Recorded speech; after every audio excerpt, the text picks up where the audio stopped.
ಮೈಸೂರು ಜಿಲ್ಲೆಯ ಎಲ್ಲ ರೈತರಿಗೆ ಮತ್ತು ಕರ್ನಾಟಕ ರಾಜ್ಯದ ರೈತರಿಗೆ ಸಾಮೂಹಿಕ ನಾಯಕತ್ವದಲ್ಲಿ ಕರ್ನಾಟಕ ರಾಜ್ಯ ರೈತ ಸಂಘ ಹಾಗೂ ಪುಷ್ಪಗಿರಿ ಶ್ರೀ ಕ್ಷೇತ್ರದ ಮಠಗಳಿಂದ ನೈಸರ್ಗಿಕ ಕೃಷಿ ಪದ್ಧತಿಯ ಆಧಾರದ ಮೇಲೆ ನೈಸರ್ಗಿಕ ಕೃಷಿ ಪದ್ಧತಿಯಲ್ಲಿ ಹೇಗೆ ಕೃಷಿ ಮಾಡೋದ್ರ ಮೂಲಕ ನಾವು ಒಳಸುರಿವಿಗಳನ್ನು ಖರ್ಚುಗಳನ್ನ ಕಡಿಮೆ ಮಾಡಿಕೊಂಡು ನಮ್ಮ ಕೃಷಿಯನ್ನು ಲಾಭದಾಯಕವಾಗಿ ಹೇಗೆ ಮಾಡ್ಬೋದು ಅನ್ನೋದ್ರ ಬಗ್ಗೆ ಕಾರ್ಯಾಗಾರ ಹಮ್ಮಿಕೊಂಡಿದ್ದೀವಿ. ಜನವರಿ 3ರಿಂದ 6ನೇ ತಾರೀಕುವರೆಗೂ ಪುಷ್ಪಗಿರಿ ಕ್ಷೇತ್ರದಲ್ಲಿ ಬೇಲೂರು ತಾಲೂಕಿನ ಪುಷ್ಪಗಿರಿ ಕ್ಷೇತ್ರದಲ್ಲಿ ಈ ಒಂದು ಕಾರ್ಯಕ್ರಮ ನಡೀತಾ ಇದೆ. 1,000 ಜನ ರೈತರು ಇದರಲ್ಲಿ ಭಾಗವಹಿಸ್ಬೋದು. ಈಗ ಆಲ್ರೆಡಿ 430 ಜನ ರಿಜಿಸ್ಟ್ರೇಷನ್ ಮಾಡಿಸ್ಕೊಂಡಿದ್ದಾರೆ. ಪಕ್ಕ ದೇಶದ ನೇಪಾಳ, ಕಾಂಬೋಡಿಯಾ ಮತ್ತು ಶ್ರೀಲಂಕಾದಿಂದ ಕೂಡ ತಮ್ಮ ಹೆಸರುಗಳನ್ನ ರಿಜಿಸ್ಟರ್ ಮಾಡ್ಕೊಂಡಿದ್ದಾರೆ. ಇಂಥ ಒಂದು ಅದ್ಭುತವಾದ ಅವಕಾಶಗಳನ್ನ ನಮ್ಮ ರೈತರು ಕೂಡ ಸದುಪಯೋಗ ಪಡಿಸ್ಕೋಬೇಕು. ಕೇವಲ 800 ರೂಪಾಯಿ ರಿಜಿಸ್ಟ್ರೇಷನ್ ಚಾರ್ಜಸ್ ಆಗಿರುತ್ತೆ. 4 ದಿನಗಳ ಊಟದ ವ್ಯವಸ್ಥೆ ಇದೆ, ಸರಳವಾದ ವಸತಿ ವ್ಯವಸ್ಥೆ ಇರ್ತವೆ.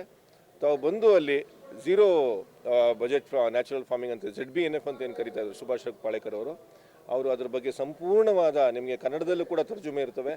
ಅಲ್ಲಿ ತಾವು ಬಂದು ಇದನ್ನು ಭಾಗವಹಿಸಬೇಕು.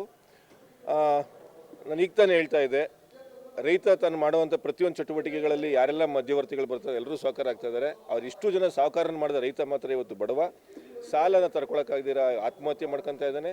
ಇಡೀ ದೇಶದಲ್ಲಿ ಕರ್ನಾಟಕ ರಾಜ್ಯ ರೈತ ಆತ್ಮಹತ್ಯೆಯಲ್ಲಿ 2ನೇ ಸ್ಥಾನದಲ್ಲಿದೆ. ಇಂಥ ಒಂದು ಪಿಡುಗಾಗಿದೆ ಇವತ್ತು.